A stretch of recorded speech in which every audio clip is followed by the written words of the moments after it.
Hello' আশ্ৰয় বৃদ্ধাশ্ৰম হয়নে? হয় হয়, মই বৰুৱাই কৈছোঁ। এই যে আপোনাক কৈছিলোঁ, মোৰ দেউতাক আপোনালোকৰ বৃদ্ধাশ্ৰমত ৰাখিব বিচাৰিছোঁ। হয়, আপোনালোকে গাড়ী পঠাবনে মই থৈ আহিবগৈ লাগিব? নাই, আপোনালোকে লৈ যাওঁহি নেকি? মোৰ সময় নহ'ব, মানে মই ব্যস্ত থাকোঁ যে। হয় নেকি? ঠিক আছে ঠিক আছে, তেতিয়াহ'লে জনাব আপোনালোকে দেই।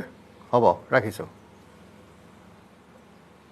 দেউতা, তুমি কাৰ লগত কিয় কথা পাতি আছা?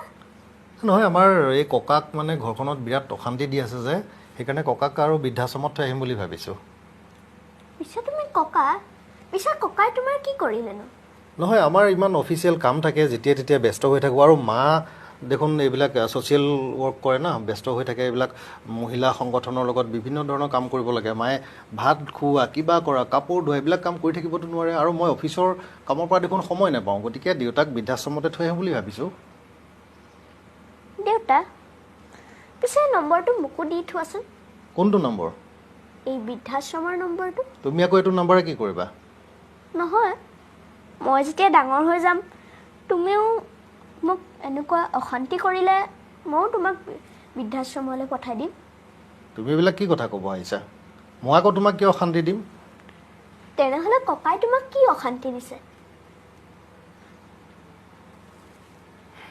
তুমি ঠিকেই কৈছা।